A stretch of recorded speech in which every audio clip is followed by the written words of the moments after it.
हो गया भाई जी सर। अच्छा देखिए, अब इससे पहले हमने जो प्रोबेबिलिटी एक्सप्लेन किया, वो एक मार्जिनल प्रोबेबिलिटी मैंने एक्सप्लेन किया, एक जॉइंट प्रोबेबिलिटी। अब प्रोबेबिलिटी के यूनियन क्या है कि यूनियन के लिए एक फार्मूला है और बहुत ही इम्पॉर्टेंट फार्मूला है। इसमें एक पॉइंट बाद में एक्सप्लेनेशन के साथ भी आएगा कि प्रोबेबिलिटी ऑफ टू इवेंट्स, एक इवेंट अगर E1 है और एक इवेंट अगर E2 है, इन दोनों के जो फार्मूला है वो ये है कि प्रोबेबिलिटी ऑफ E1, बीच में यूनियन की जगह आप प्लस लगाएंगे, प्लस प्रोबेबिलिटी ऑफ E2 और फिर minus probability of E1 intersection E2। दोनों का जो कॉमन है वो इससे माइनस होगा अगर बीच में कोई कॉमन नहीं है। फॉर एग्जांपल अगर दो इवेंट्स है, इस तरह की इवेंट्स है, लेट की एक इवेंट E1 है और दो E2 है, और इसमें सपोज ये डाइस 1 है, मैंने डाइस को दो डाइस को मैंने थ्रो किया है, लेट की इसका 1 है, 2 है, 3 है, 4 है, 5 है और 6 है। यहाँ पे 5 है, 2 है, 1 है, 3 है और 6 है। ठीक है, अब देखिए ये इन दोनों का कॉमन पॉइंट है, इसके बीच में कॉमन क्या है, 3 और 4 भी है। तो जब भी ये कॉमन है तो ये फॉर्मूला आपका होगा, कॉमन इससे माइनस होगा। अगर दो ऐसी इवेंट्स आ गए, क्योंकि इन दोनों में बीच में कॉमन है, अगर दो इवेंट बिल्कुल डिसजॉइंट इवेंट है, बीच में कोई कॉमन नहीं है, ये E2 इवेंट है और ये E1 है, इसके बीच में कोई कॉमन है नहीं, क्योंकि टोटली डिफरेंट इवेंट्स है। तो डिफरेंट इवेंट के लिए आपका जो फॉर्मूला है वो ये फॉर्मूला होगा, सिर्फ इंटरसेक्शन इससे रिमूव करें, E1 union E2 is equal to probability of E1 plus probability of E2। ये वाला पोर्शन आपने माइनस नहीं करना क्योंकि कॉमन है नहीं, बीच में कोई कॉमन नहीं। ये तब करेंगे जब इसके बीच में कोई कॉमन आ जाए, मतलब इंटरसेक्शन है तो आप माइनस करें, नहीं तो आप डिसजॉइंट अगर हैं तो आपने सिर्फ ये फॉर्मूला यूज करना है, प्रोबेबिलिटी ऑफ E1 और E2। दूसरी बात ये कि अगर और का वर्ड यूज हो जाए, और अगर क्वेश्चन में कहीं पे भी और का वर्ड यूज हो जाए तो और का मतलब होता है यूनियन, और अगर एंड का वर्ड यूज हो जाए तो एंड का मतलब होता है इंटरसेक्शन।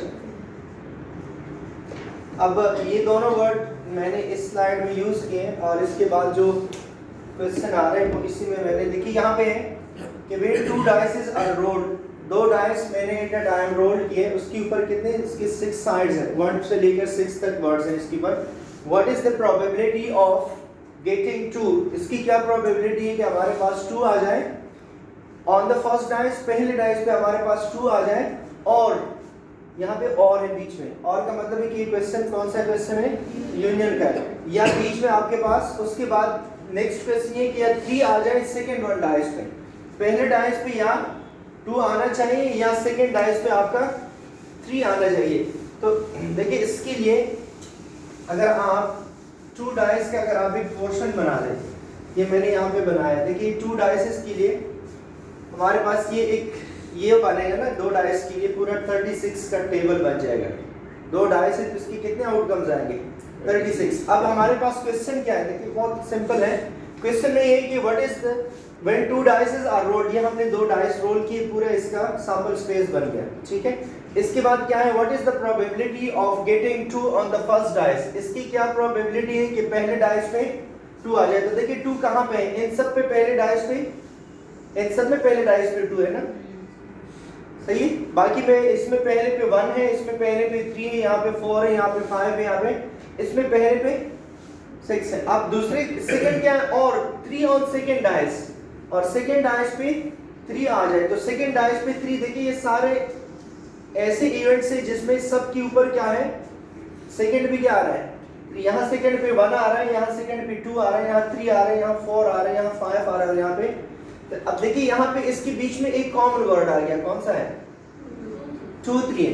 तो अब ये 2 3 इसमें कॉमन है क्योंकि इसके 2 ऑन फर्स्ट डाइस के लिए भी आ रहा है और 3 ऑन सेकंड डाइस के लिए भी आ रहा है, तो दोनों के लिए आ रहा है। तो अब देखिए ये क्वेश्चन मैंने यहाँ पे अलग मेथड से यहाँ पे किया है, लेकिन आपको पूरा क्वेश्चन अगर करेंगे तो आपने इसको यूं करना है। देखिए ये इसका सॉल्यूशन है, मैं इसका सॉल्यूशन लेकर आऊँ, probability of E1 union E2, E1 union E2 का मतलब है कि प्रोबेबिलिटी ऑफ 2 यूनियन 3, पहले पे 2 आना चाहिए, दूसरे पे 3, मैं E1 E2 लिख रहा हूँ मैं, आपका आ जाएगा probability of first event plus probability of second event minus probability of intersection of these two.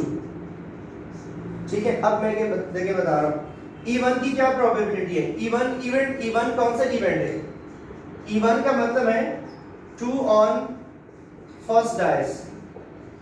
इसको मैंने 2 ऑन फर्स्ट डाइस को मैंने क्या नाम दिया? E1। E2 का मतलब क्या है? E2 का मतलब है 3 ऑन सेकेंड डाइस। ये 2 पॉइंट है ना क्वेश्चन के, 2 ऑन फर्स्ट डाइस और 3 ऑन सेकेंड डाइस। तो 2 ऑन फर्स्ट डाइस को मैंने E1 नाम दिया, 3 ऑन सेकेंड डाइस को मैंने E2 नाम दिया। आप बेशक इसको A यूनियन B नाम दे दे, B यूनियन C नाम दे दे, कोई अपनी तरफ से जरूरी है कि आप E1 E2 को रट्टा लगा के करें। तो देखिए E1 अब 2 ऑन फर्स्ट डाइस की क्या प्रोबेबिलिटी है? 2 ऑन फर्स्ट कितने है? 2 ऑन फर्स्ट 6 है ना, इसका आ जाएगा 6 upon 36 plus E2 3 on second पे 3 कितने पे है? 6 अपॉन 36 माइनस इंटरसेक्शन, दोनों का कॉमन कितने हैं? दोनों में क्या कॉमन है?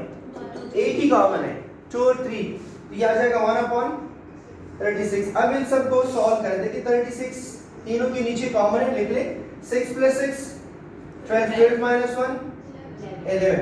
ये आपका आ जाएगा P of E1 union E2। एक ये आंसर है, ये पूरा प्रोसेस है, पूरा फॉर्मूला मैंने यूज किया। अब एक जो है ना डायरेक्ट मेथड होता है। डायरेक्ट मेथड क्या होता है, मैं इसके लिए एक एग्जांपल पहले बता रहा हूं। अगर एग्जांपल ये है कि अगर a इज इक्वल टू 1 2 3 4 5 है, मैं सिंपल सेट का एग्जांपल लिख के दे रहा हूं। b इज इक्वल टू 3 5 7 है, तो a यूनियन b क्या होगा? What is a union b? 1 2 3 4 5 6। देखिए 1 2 अब 3 है, लेकिन दोनों 3 में से आपने एक 3 लिखना है। यूनियन में 2 दफा कोई नहीं लिखता, 1 टाइम लिखते हैं ना, तो यहाँ पे 1 टाइम 3 आएगा, फिर 2 4 भी आ जाएगा, फिर 5 2 टाइम लेंगे, 2 5 में से एक लिखेंगे, फिर 7 ऐसे लिखते हैं ना, तो ये यूनियन हो जाएगा। सेम प्रोसेस यहाँ पे भी है। अब देखिए मैं डायरेक्ट लिख रहा हूँ, इसका आंसर डायरेक्ट लिख रहा हूँ। Probability of E1 union E2, ये इसका सेकंड मेथड है, ये सेकंड मेथड है। वहां पे मैंने पूरा फॉर्मूला यूज किया, यहाँ पे मैं यूनियन का मेथड यूज कर रहा हूं। अब देखें यूनियन के मेथड में हम क्या करेंगे, आप इसके बीच में दोनों का यूनियन है। यूनियन का मतलब है कि पहले और दूसरी को ऐड करें। तो देखिए इसमें कितने हैं? 6, इसमें कितने हैं? 6, लेकिन ये एक आपने 1 टाइम काउंट करना है। देखिए मैंने पूरा लिखा है, पहले 2 1 2 2 2 3 2 4 2 5 2 6 ये आ जाएगा ना, जिसमें फर्स्ट 2 है। इसके बाद फिर जिसके सेकंड में 3 है, 1 3 2 3 3 3 4 3 5 3 और 6 3 आएगा ना। अब देखिए 2 3 यहाँ पे भी है और 2 3 यहाँ पे भी है, तो यूनियन में हम 2 3 से क्या लेंगे? 1 लेंगे ना, इसमें से एक कैंसिल कर एक लेंगे, तो टोटल कितने बच गए? देखिए 1 2 3 4 5 6 7 8 9 10 और 11 आ गए ना, तो 11 अपॉन व्हाट? 36। ये मेथड भी है और ये पूरा प्रोसेस है। ये पूरा प्रोसेस इजी है, इसमें पूरा फॉर्मूला यूज हो जाएगा, और ये भी है। दोनों आंसर सेम है, ठीक है। एक यूनियन में देखिए पहले दोनों लिख ले। देखिए 2 ऑन फर्स्ट डाइस, देखिए पहले मैंने 2 ऑन फर्स्ट डाइस उठाया, जिसकी फर्स्ट डाइस पे 2 है। पहले मैंने क्या उठाया? 3 ऑन, देखिए 3 ऑन सेकंड डाइस, फिर सब पे 3 है लास्ट में। लेकिन इसमें एक नंबर ऐसा है कि यहाँ 2 3 यहाँ 2 3 2 दफा आया है, और यूनियन में 2 टाइम से हम क्या लिखते हैं? 1 टाइम लिखते हैं। तो कितने बच गए सारे?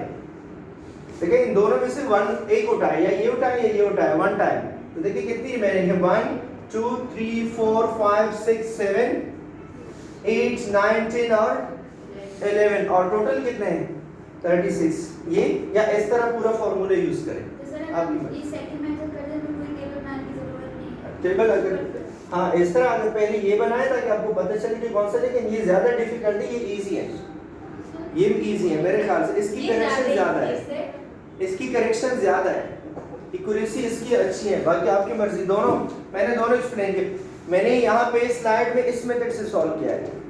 अब देख ली स्लाइड में, ये मैंने सॉल्व किया है इसी मेथड से। यहाँ पे मैं एक्सप्लेन कर रहा हूँ, वो मेरा मेथड मैंने फिर लास्ट स्लाइड के एंड में मैंने यूज किया। इस स्लाइड में मैंने ये दूसरा मेथड यूज किया। देखिए इसको दोनों का कॉमन क्या है, ये मैंने क्रॉस कर दिया है।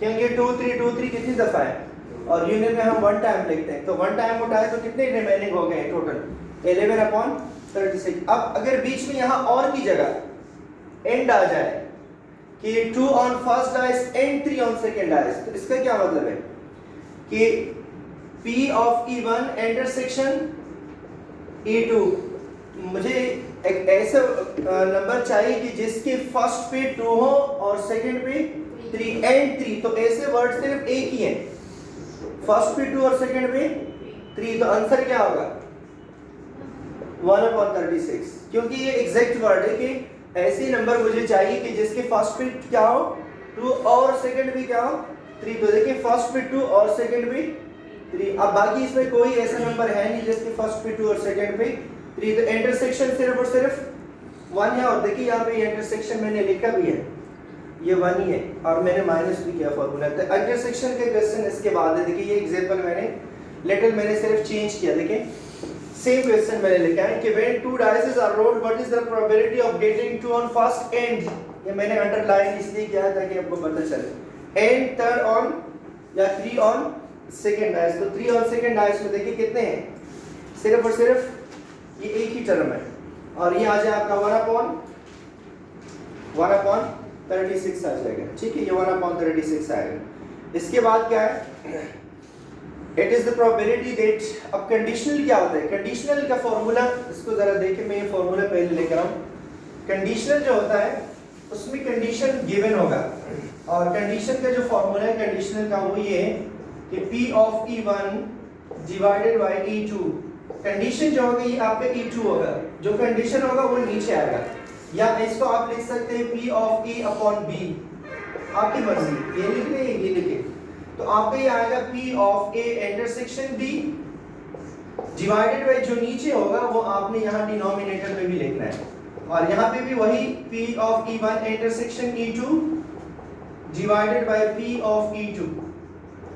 ये जो नीचे वर्ड है या ये आपका कंडीशन को रिप्रेजेंट करते हैं, जो कंडीशन होगा वो नीचे वाला वर्ड यूज होगा कंडीशन। अब देखिए यहाँ पे क्या है, कंडीशन किस तरह का होता है, जैसे मैं कह रहा हूँ कि सेम इसी में मैंने क्वेश्चन दिया है कि व्हेन 2 डाइसेस आर रोल्ड, वही क्वेश्चन है, 2 डाइस को मैंने रोल किया, what is the probability of getting total और स्कोर 6, इसकी क्या प्रोबेबिलिटी है कि आपके पास स्कोर क्या आना चाहिए 6, लेकिन 6 के बाद मैंने इसके ऊपर एक कंडीशन रखा है, और कंडीशन क्या है कि if we have already at least 4 on first dice, पहले डाइस पे मेरे पास कम से कम क्या होना चाहिए 4 कम से कम होना चाहिए, इससे कम नहीं होना चाहिए, 4 के बाद फिर 5 आए या 6 आए, तो देखिए एटलीस्ट सेकंड डाइस पे मेरे पास क्या होना चाहिए, सेकंड डाइस की बात कर रहा हूँ, एटलीस्ट 4 और 6 टोटल का सम क्या होना चाहिए 6, तो सम कौन से वर्ड से 6 पॉसिबल है, देखें S के सम से 6 पॉसिबल है,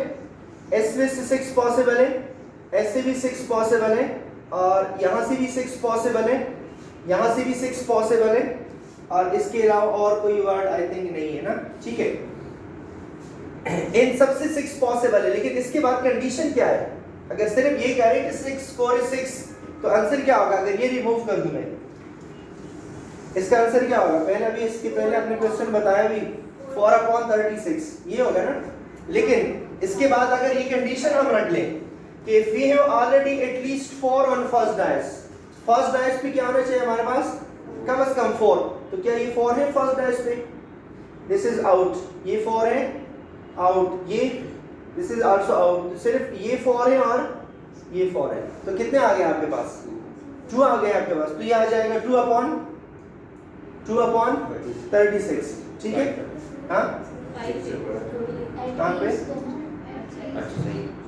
हाँ कम से कम 4 होनी चाहिए, 4 से ज्यादा है तो कोई प्रॉब्लम नहीं। अब देखिए ये मैंने यहाँ सॉल्व किया है, देखिए इसकी पॉसिबिलिटी क्या है कि 4 और 2 से 6 आ सकता है, 5 और 1 से 6 पॉसिबल, 0 तो है नहीं ना इस पे, ये तो मैंने ऐसे 0 लिखे, 0 तो है नहीं, तो ये 2 पॉसिबिलिटी 2 4 और 1 5, ठीक है, तो इसकी पॉसिबिलिटी यही 2 है, ये देखिए आपका आंसर आएगा आ जाएगा 2/6 आएगा, ठीक है, लेकिन 2/6 क्यों आ रहा है,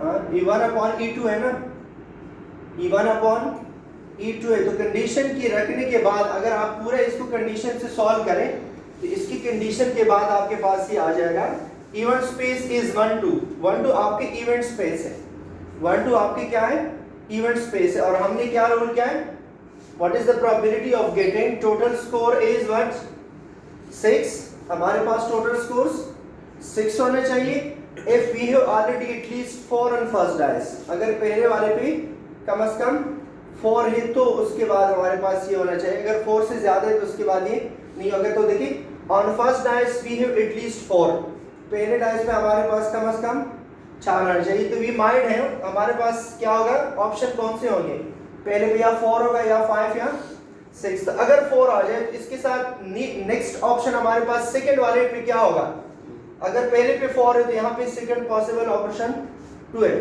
इसके बाद 4 के बाद हमारे पास 3 तो हो नहीं सकता क्योंकि 4 3 से 6 सारा एक ही ऑप्शन है। 5 के लिए ऑप्शन क्या है 1, 6 के लिए ऑप्शन क्या है 0 तो है नहीं क्योंकि डाइस में तो कोई 0 नहीं हो सकता, इसका मतलब 6 के लिए कोई ऑप्शन नहीं है। तो हमारे पास सिर्फ और सिर्फ 2 ऑप्शन है, ठीक है। तो हमारे पास जो 2 ऑप्शन है तो हमारे जो 2 ऑप्शंस आ जाएंगे तो E1 अपॉन E2 क्योंकि कंडीशंस हमने रखा है ना, तो ये आपका आ जाएगा यहाँ पे 2 अपॉन 6 आएगा क्योंकि पूरा सॉल्यूशन मेरे लिखा है, पूरा मैंने सॉल्व किया। लेकिन यहाँ पे मैं आपको सिर्फ बता रहा हूँ कि हम लिखेंगे कि 2 अपॉन 36 हम लिखेंगे ना, 2 अपॉन 36 लिखेंगे। लेकिन 2 अपॉन 36 तो हम लिखेंगे, लेकिन इसके बीच में क्या है, एक कॉमन भी है। कॉमन इसलिए क्योंकि हमने 2 वर्ड्स यूज किए ना, देखिए P of E1 divided by E2, ये मैं पूरा लिख रहा हूँ। यहाँ आ जाएगा P of E1 intersection E2 divided by P of E2। E2 का मतलब ये कंडीशन है, E2 का मतलब क्या है कंडीशन। तो कंडीशन क्या है हमारे पास, कम से कम 4 होने चाहिए, ठीक है 4 होने चाहिए। तो 4 होना चाहिए यहाँ पे, ठीक है, कम से कम आपके पास 4 होना। तो ये कंडीशनल ऑप्शन है। और पहला ऑप्शन क्या है कि हमारे पास टोटल क्या होना चाहिए स्कोर, टोटल स्कोर 6 होना चाहिए। तो टोटल स्कोर 6 होना चाहिए, यहाँ पे 4 होना चाहिए। देखिए टोटल स्कोर 6 होना चाहिए। तो टोटल स्कोर के लिए क्या है 2 4 भी है और 3 3 भी है, 2 इसके अलावा 4 2 भी है, 1 5 भी है, 5 1 भी है। ये सारे ऑप्शंस है ना। अब इसमें ये सारे ऑप्शंस तो हैं, तो इसका आंसर आ जाएगा टोटल का, क्योंकि हमारे पास 6 होने चाहिए। तो 6 के लिए हमारे पास ऑप्शन आएगा 1 2 3 4 5 और 1 2 3 4 1 2 3 4 5 5 अपॉन 6 आ जाएगा टोटल का ऑप्शन। लेकिन इसमें से हमने फिर क्या सेलेक्ट करना है, 4 सेलेक्ट करना है। तो 4 कितने हैं इसमें, एटलीस्ट 4। तो देखिए ये और ये, तो इन दोनों का इंटरसेक्शन क्या हो गया, दोनों का ये तो टोटल हो गया। ये कितने के लिए आ गया, सिर्फ 6 होना चाहिए। समझ नहीं आ रहा, क्या एक्सप्लेन करूं दोबारा। देखिए टोटल अगर हम ये कंडीशन रिमूव कर दे, जनरल बात कर रहा हूं, कंडीशन अगर हम रिमूव करें तो 6 किससे पॉसिबल है बताएं, 2 4 से पॉसिबल है ना 6। इसके अलावा 4 2 से भी पॉसिबल है, इसके अलावा 3 3 से भी पॉसिबल है, इसके अलावा 1 5 से और 5 1 से। ये 4 ऑप्शंस है ना हमारे पास, 5 ऑप्शंस। ये तो हमारे टोटल 6 है। लेकिन इसके बाद कंडीशन है, ये तो E1 और E2 का इंटरसेक्शन मैंने फाइंड करना है। तो इंटरसेक्शन क्या होगा कि हमारे पास एटलीस्ट कितने होने चाहिए उसमें, कि आपका सेकंड ऑप्शन जो है वो 4 होगा। तो 4 क्या है यहाँ पे, 4 में ये आ रहा है और ये आ रहा है, तो ये कितना हो गया 2 अपॉन 36। टोटल तो है 5 अपॉन 36 में, यहाँ पे आ जाएगा 2 अपॉन 36। तो इसके 2 ऑप्शन हो जाएंगे, एक 2 अपॉन 36 का ऑप्शन आ जाएगा। लेकिन 2 अपॉन 36 जब हम लिखेंगे तो यहाँ पे आपका ये जो ऑप्शन है ना यहाँ पे डालें, क्योंकि यहाँ पे इंटरसेक्शन हम फाइंड नहीं कर सकते, ठीक है। इंटरसेक्शन क्वेश्चन में इंटरसेक्शन कभी कभी गिवन होगा, जिस तरह के देखिए बाद वाले क्वेश्चंस में गिवन है। ये 2 अपॉन 36 है, इसको मैं चेंज करूँगा, ये 36 आ रहा है, 2 अपॉन 36 आएगा, यहाँ 6 मेंशन किया मैंने। अच्छा इसके बाद फिर ये होगा कि जो नेक्स्ट क्वेश्चंस आएंगे, क्योंकि इसमें इंटरसेक्शन है नहीं क्वेश्चन में, आप इंटरसेक्शन डायरेक्ट फाइंड नहीं कर सकते। कभी कभी क्वेश्चन में इंटरसेक्शन गिवन होगा, इस तरह से टेबल गिवन होगा, जिस तरह के मैंने ये नीचे क्वेश्चंस दिए, इंटरसेक्शन वाले क्वेश्चंस मैंने दिए, इस तरह से टेबल पूरा मेंशन होगा, उसमें इंटरसेक्शन का अलग होगा, यूनियन वगैरह सब फाइंड कर सकते हैं। तो इससे रिलेटेड जो क्वेश्चन है इंटरसेक्शन का, देखिए ये इसमें से मैंने कहा रहा हूँ, ये वाले क्वेश्चन है जो अब हम सॉल्व करेंगे।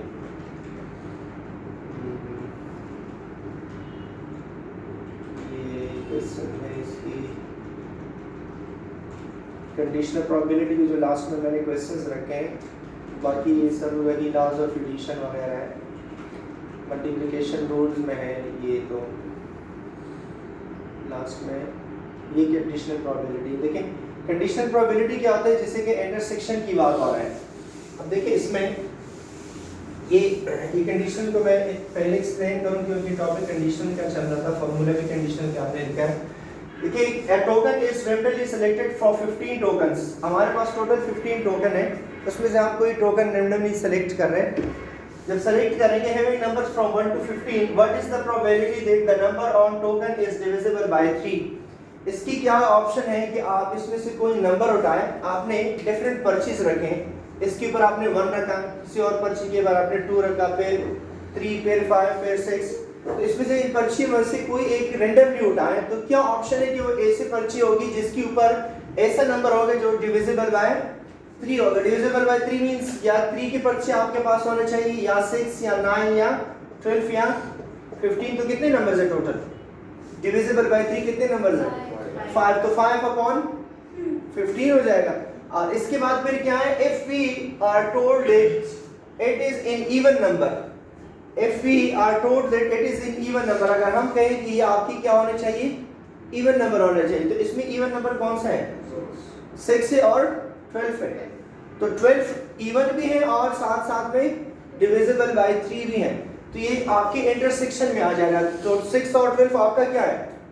इंटरसेक्शन हो जाएगा। बाकी ये सारे आपकी क्या है, देखिए इसमें 2 है, ये डिविजिबल बाय, ये जो लाइन बना है B, ये डिविजिबल बाय 3 का है।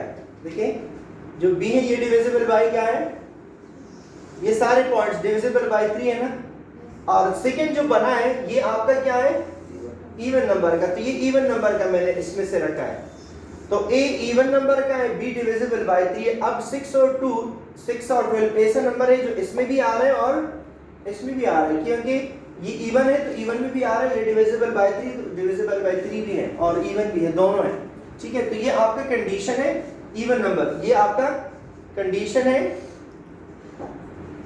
क्योंकि कंडीशन क्या है कि ये नंबर आपका इवन होना चाहिए, इसका मतलब है कि ए आपका नीचे ही आएगा, कंडीशन का जो भी होता है वो आपका डाउन में आएगा, ठीक है।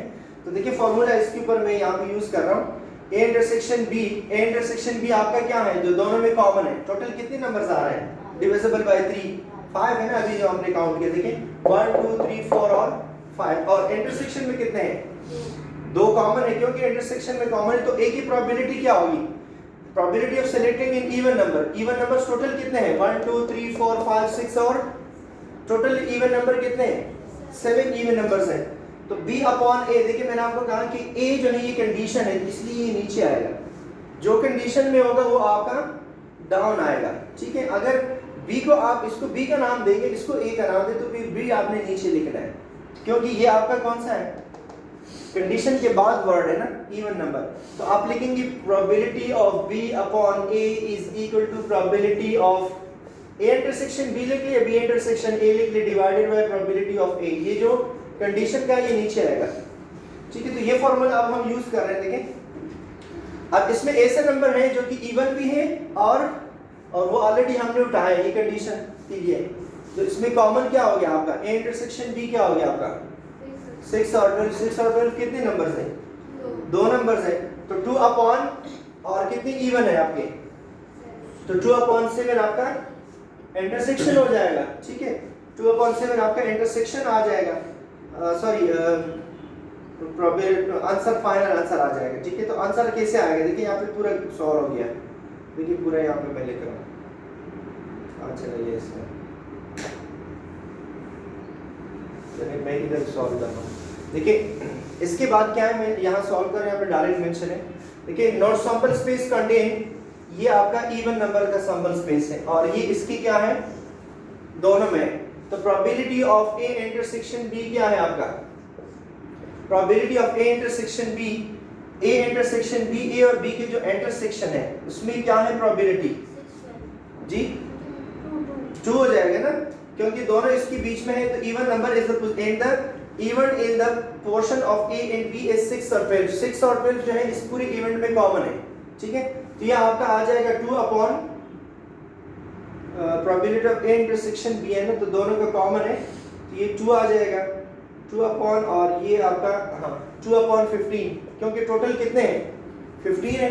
और इसके अलावा प्रोबेबिलिटी ऑफ इवन नंबर की क्या है, sorry even number divisible by 3 है ना।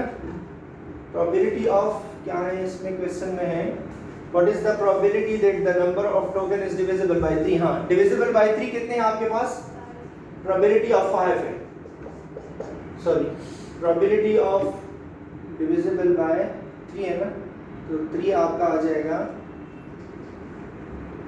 सॉरी ये हम 3 को हम नहीं लिखेंगे ना, क्योंकि क्वेश्चन में हमने 3 नहीं लिखना। 3 तो कंडीशन जो है ये कंडीशन आपका क्या है, ये तो बी है ना, नीचे तो हमारे पास ए आ रहा है, ए का हमने लिखना है, बी का नहीं लिखना। देखिए probability of B upon A, तो देखिए हमने probability of B intersection A लिखेंगे और फिर इसके बाद प्रोबेबिलिटी ऑफ ए लिखेंगे, ए की प्रोबेबिलिटी लिखेंगे, बी का नहीं लिखना। ये क्वेश्चन में मुझे ये क्यों हो गया, देखिए नीचे क्या है आपका, मैं दोबारा एक्सप्लेन कर रहा हूँ पूरा, यहाँ पे मैं लिख रहा हूँ ताकि ये एक्सप्लेन हो जाए। देखिए ये नंबर टोकन डिविजिबल बाय 3, ये ऑप्शन आपका है बी, और इवन नंबर का ऑप्शन है आपका ए, ये कंडीशन है। कंडीशन को हमने ए का नाम दिया, दूसरे को हमने बी का नाम दिया, तो हम फॉर्मूला लिखेंगे B upon A is equal to probability of B intersection A divided by probability of ए।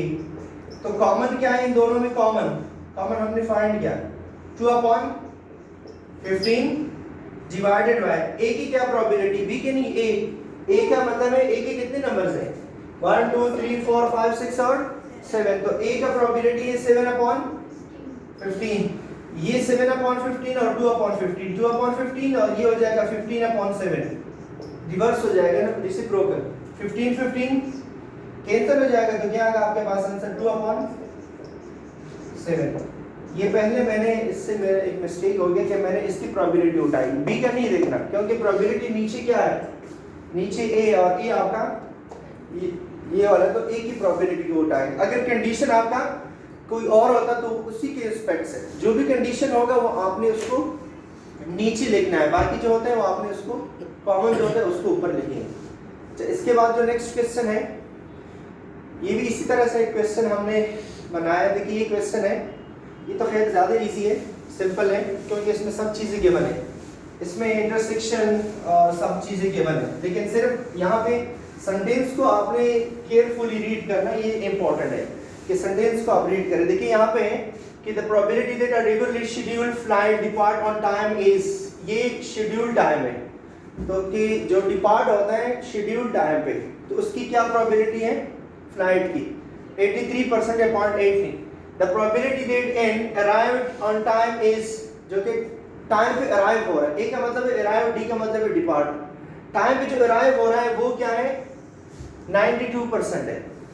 इसके बाद प्रोबेबिलिटी क्या है, जो कि अराइव भी हो रहा है और डिपार्ट भी हो रहा है। अराइव और डिपार्ट का मतलब क्या है कि D intersection A, D means depart, A means arrive, arrive भी हो रहा है डिपार्ट भी हो रहा है, ये भी गिवन है। इंटरसेक्शन भी क्वेश्चन में गिवन है, पहले भी गिवन है, दूसरा सब गिवन है। हमने क्या करना है कि a plane arrive on time that it depend upon time, ठीक है, और फिर क्या है कि depend on time provided it is arrived on time. तो different to find the probability, इसकी क्या प्रोबेबिलिटी है that a plane is arrive on time, time पे अराइव कर रहा है, पहुंच रहा है टाइम पे, that it depend on time, so departed on time. और उसके बाद फिर क्या है कि डिपार्ट हो रहा है टाइम पे, कंडीशन भी क्या रखा है इन्होंने, डिपार्ट कंडीशन में रखा है और अराइव इन्होंने पहले रखा है। देखिए इसमें 2 पॉइंट है, एक इस सेंटेंस से पहले, ये एक सेंटेंस है और ये दूसरा सेंटेंस है, ये कंडीशनल सेंटेंस है, इनिशियल सेंटेंस है। इनिशियल सेंटेंस को इन्होंने क्या नाम दिया, अराइव, अराइव को हम क्या कहते हैं P ऑफ A, इसको क्या कहते हैं डी को इन्होंने कंडीशन बनाया और ए को इन्होंने फाइंड करने के लिए कहा, तो हम रखेंगे P of A upon D, क्योंकि कंडीशन क्या है आपका, D कंडीशन है, तो फॉर्मूला क्या बनेगा, P of A intersection D divided by P of D, ये फॉर्मूला बन जाएगा। अब दूसरे के लिए क्या होगा फॉर्मूला, सेकंड के लिए पहले इन्होंने क्या कहा, डिपार्ट फर्स्ट रखा है और अराइव्ड बाद में रखा है, अराइव्ड का मतलब है A बाद में रखा है, D फर्स्ट रखा है, सिर्फ फॉर्मूला आप रिवर्स कर दे, ये हो जाएगा P of D upon A, ये हो जाएगा P of D intersection A divided by P of A, यहाँ पे A नीचे आएगा, यहाँ पे D नीचे आएगा, क्योंकि इन्होंने यहाँ पे अराइव बाद में रखा है, यहाँ पे इन्होंने डिपार्ट बाद में। आप इसमें वैल्यू सिर्फ रख लें, देखिए A इंटरसेक्शन D की क्या वैल्यू है 0.78, क्योंकि इंटरसेक्शन का मतलब है कि डिपार्ट भी हो रहे हैं और राइव, डिपार्ट और राइव दोनों किस टाइम पे कर रहे हैं 0.78 डिवाइडेड बाय डिपार्ट की क्या है 0.83, इसको डिवाइड करें आंसर आ जाएगा 1। इसमें क्या है डी इंटरसेक्शन ए वही 0.78 डिवाइडेड बाय ए की वैल्यू क्या है 0.9, इससे डिवाइड करिए आपका सेकंड आ जाएगा। ठीक है, सिर्फ इसमें फॉर्मूलास की चेंज है, कंडीशन को आपने मस्ट देखना है। ठीक है, इसी तरह से ये देखिए मैंने यहाँ लिखा है, सिर्फ आपका फर्क ये है, देखिए फर्स्ट में डी नीचे, ठीक है, सेकंड में फिर आपका क्या आएगा डाउन में, सेकंड में आपका ए डाउन आएगा, जैसे कि यहाँ पे मैंने लिखा है ए और फर्स्ट में डी, सिर्फ ये डिफरेंस है। तो कंडीशन को जहाँ पे भी आपका कंडीशन वर्ड आ जाए तो कंडीशन वाले को आपने डाउन रखना है, इसमें अक्सर स्टूडेंट कंफ्यूज होते हैं, इसलिए मैंने इसको थोड़ा ज़्यादा टाइम लिया कि जो भी कंडीशन होगा आपने डाउन रखना है। इस तरह से ये क्वेश्चन है कि what is the probability of a disease is 2%, probability of disease is 2%, तो आप P ऑफ D लिख ले, D मींस डिजीज कर दें। ठीक है, गेटिंग अ पॉजिटिव रिजल्ट जब आ जाए for its test is 1%, positive result के लिए क्या है इसकी 1% चांसेस है। The probability that a person who has got the disease will be a positive test, अगर उसके टेस्ट पॉजिटिव आने की क्या चांसेस है, अब इसमें दोनों है, देखिए इसका मतलब है सिर्फ डिजीज, इसमें डिजीज भी है और पॉजिटिव आने के चांसेस दोनों है। ठीक है, दोनों है। फॉर एग्जांपल मैं ये डिजीज है तो मैं इसको मैं P ऑफ D लेकर आऊं, और ये क्या है पॉजिटिव टेस्ट पॉजिटिव टेस्ट है, तो probability of test positive sign भी मैं लेकर आऊं, टेस्ट पॉजिटिव आने की क्या प्रोबेबिलिटी है 1। अब अगर किसी बंदे को डिजीज भी है और इसके टेस्ट पॉजिटिव आने की चांसेस भी हैं, तो वो कितने हैं, देखिए डिजीज भी है और पॉजिटिव भी है, तो वो क्या है 0.5%। तो ये इंटरसेक्शन है, ये इसकी टेस्ट के लिए है, वो उसकी डिजीज के लिए।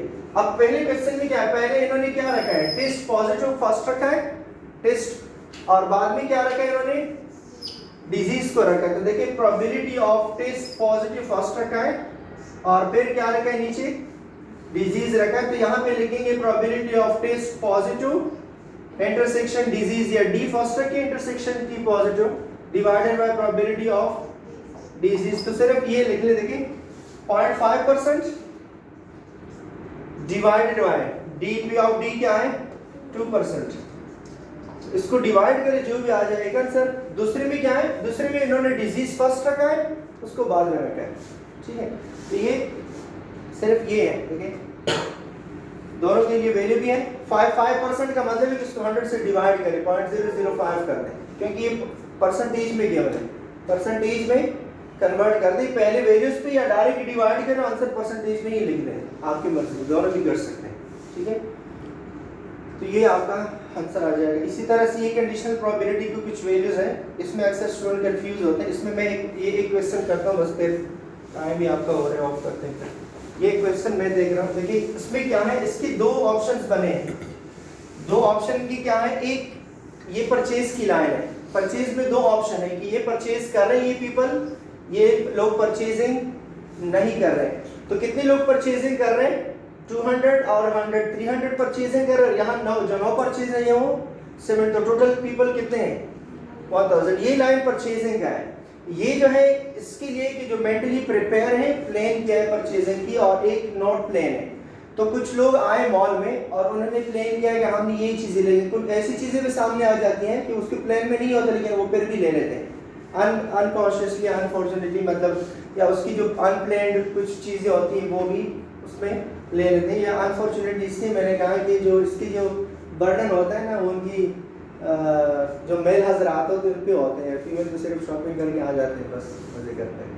अच्छा देखिए फिर क्या है, ये यस में है कि इन लोगों ने प्लान किया है, प्लान भी किया है और शॉपिंग भी कर रहे हैं। इन लोगों ने प्लान नहीं किया, तो देखिए कुछ 200 पीपल ऐसे जिन्होंने प्लान भी किया है और शॉपिंग भी कर ली, और 350 ऐसे जिन्होंने प्लान किया था लेकिन वहां देख के उसको शॉपिंग का मजा नहीं आया तो इन्होंने शॉपिंग नहीं की, वापस आए। प्लान के साथ गए थे लेकिन फिर भी शॉपिंग नहीं की। तो टोटल लोग कितने हैं जिन्होंने प्लान किया था? प्लान करने वाले लोग 250 हैं। जिन्होंने प्लान नहीं किया था लेकिन फिर भी शॉपिंग की उसमें, वो कितने हैं? 100। और उन्होंने प्लान नहीं किया था और शॉपिंग भी नहीं की तो 650 है, टोटल 750, और ये आपके आ जाएंगे 1000। सही है।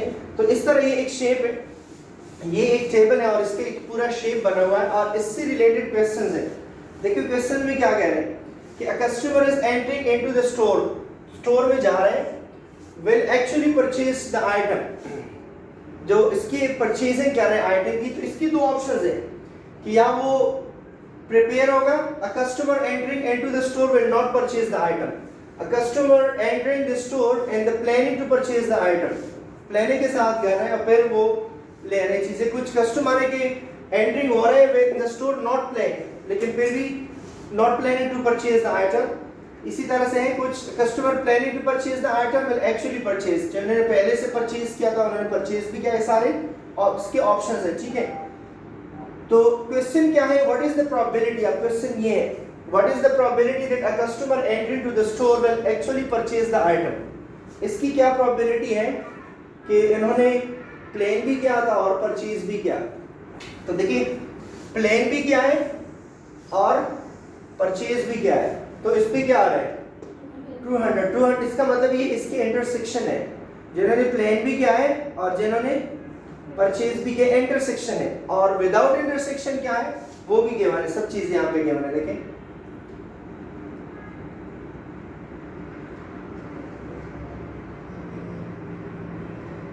ये सब इसके आंसर है। देखिए पहले आंसर क्या है, customer is entering into the store actually purchase the item, जो सिर्फ स्टोर में गए और उन्होंने परचेजिंग की है, जनरल परचेजिंग की, स्टोर में जाके इन्होंने परचेजिंग की, तो कितने लोगों ने परचेजिंग की है? 300/1000। दूसरा क्या है, customer is entering to the store will not purchase, store में जा रहे हैं लेकिन उन्होंने परचेजिंग नहीं की, तो कितने लोगों ने परचेजिंग नहीं की? 700/1000 ये आ जाएगा। फिर क्या है, customer is entering into the store is planning to purchase the item, इन्होंने बाकायदा प्लान भी किया था, तो कितने लोगों ने प्लान किया था? 200। और इसके बाद जो है 3 के क्या है, entering to the store is planning to purchase the item, a customer entering into the store, ये एंटर हो गए स्टोर में। और फिर क्या है, इसके बाद है question number 4, to purchase the item, तो कितने लोगों ने आइटम की परचेजमेंट के लिए किया है? ये आएगा सर, जो परचेजिंग की नियत से गए हैं, कितने लोग परचेजिंग की नियत से गए और कितने लोग नॉट परचेजिंग की उससे गए? 750। तो ये सब आप देख, ठीक है, इसकी आंसर्स है 750 आ जाएगा। ये एनएफ के बस